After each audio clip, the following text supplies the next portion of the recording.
नमस्कार दोस्तों, आप सबका स्वागत है स्टोरी जंक्शन में। आज की कहानी का शीर्षक है बंगलो नंबर 17। ये कहानी 3 दोस्तों की है जिनका नाम विक्रम, सुनील और जॉन होता है। मुंबई शहर में नौकरी करने के लिए आते हैं। तीनों बचपन के दोस्त कुछ कर दिखाने का सपना लिए इस भीड़ भाड़ वाली जगह में अपना मुकाम पाने के लिए दर दर भटकते हैं।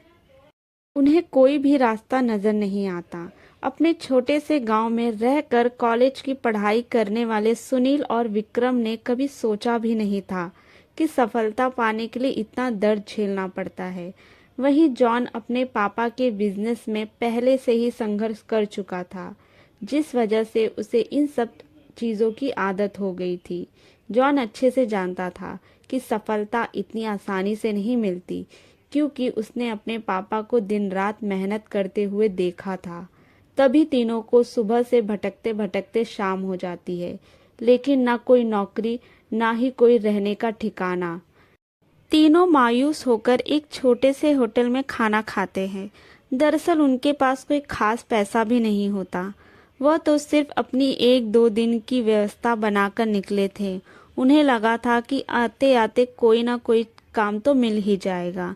तीनों एक बिल्डिंग के पास पहुंच जाते हैं। कुछ देर बाद सभी बिल्डिंग के गेट के पास बैठ जाते हैं। 1-2 घंटे बैठे हुए गुजर जाते हैं।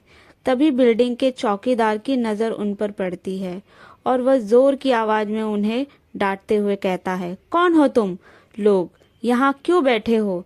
तीनों अजनबी शहर में किसी को पहचानते नहीं और ना ही उनका कोई ठिकाना है। तीनों अपनी जगह पर जल्दी खड़े हो गए और अपनी बात चौकीदार को बताते हैं। चौकीदार को तीनों की हालत देखकर उन पे तरस आ जाता है। उसे एहसास होता है कि कुछ सालों पहले ऐसे ही वह काम मांगने आया था।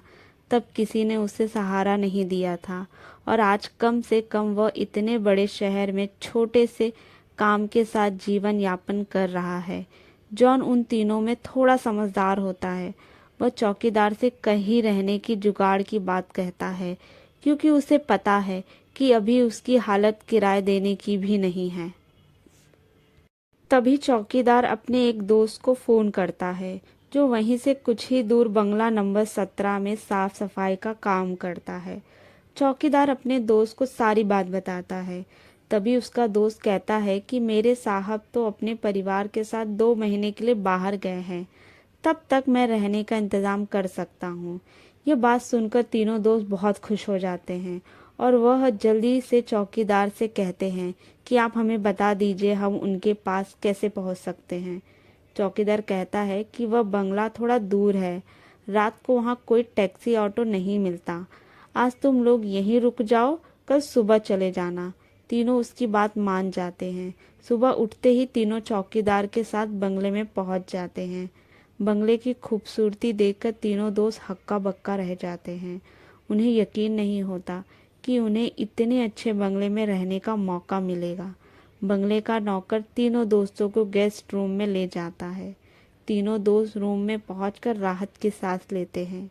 जल्दी से तीनों नहाकर तैयार हो जाते हैं और काम की तलाश में निकल जाते हैं। अब रहने का तो ठिकाना लग चुका था। तलाश थी केवल अच्छे काम की, जिससे उनका गुजारा चलता। लेकिन आज भी उनके साथ वही होता है।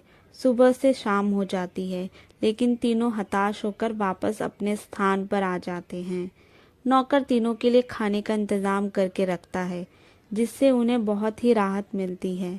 आज तीनों दोस्तों के लिए बंगले की पहली रात होती है।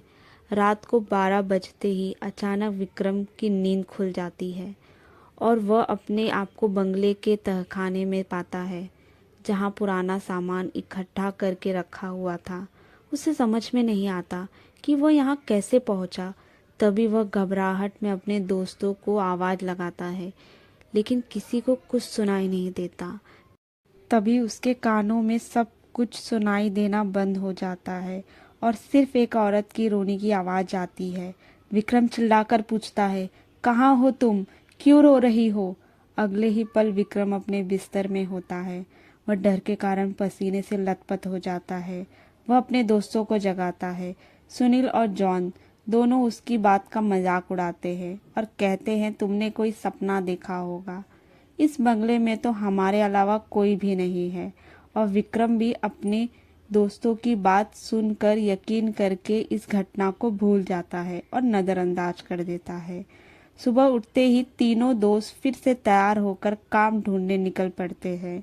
लेकिन जैसे ही वह बंगले के गेट के बाहर निकलते हैं, अचानक कोई औरत आकर विक्रम को चिट्ठी देती है, जिसमें लिखा होता है तुम इस पते पर आ जाओ, काम मिल जाएगा। और औरत अचानक भागते हुए उनकी नज़रों से ओझल हो जाती है। तीनों दोस्त की सोच में पड़ जाते हैं कि हमें काम की ज़रूरत है। यह इस औरत को कैसे पता? लेकिन तीनों को काम की बहुत ज़रूरत होती है।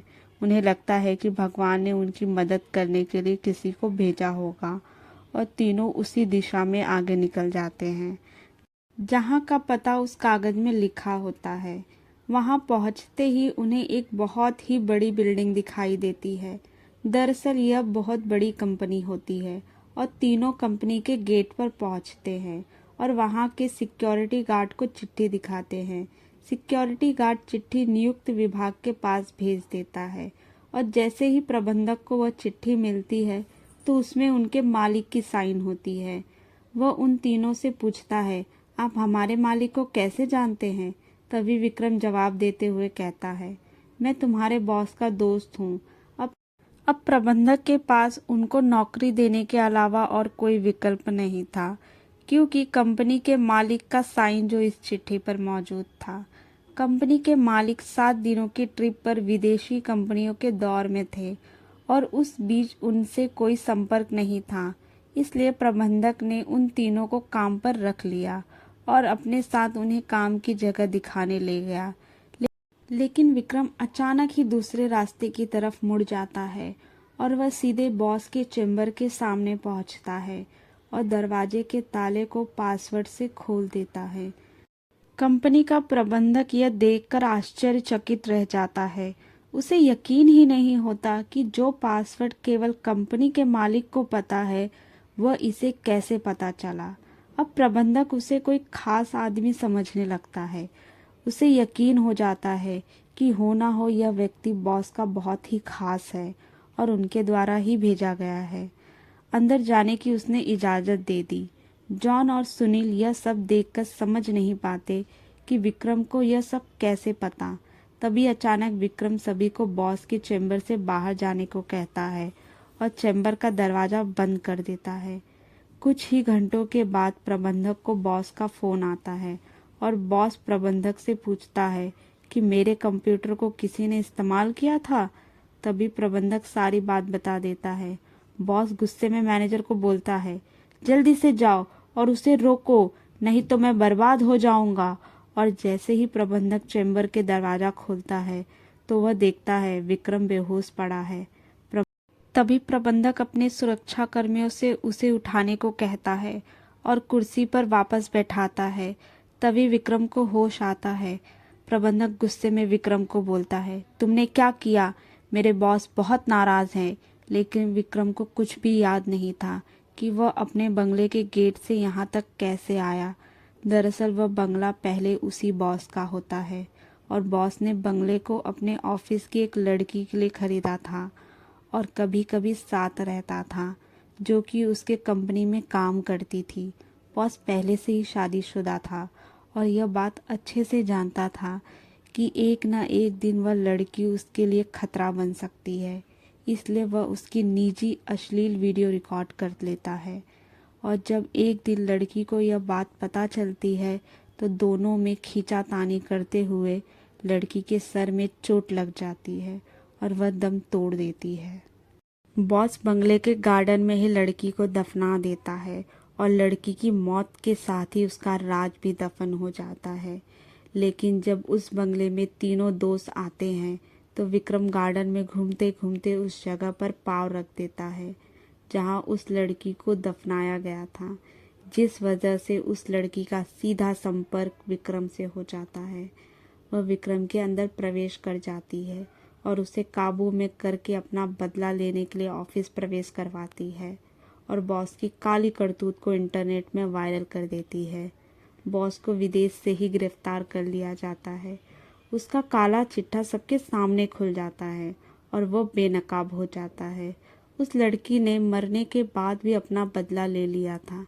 अब शायद उसकी आत्मा को शांति मिल जाएगी। तीनों दोस्त उस बंगले को बुरा सपना समझकर भूल जाते हैं और इस दर्दनाक भूतिया कहानी का अंत हो जाता है।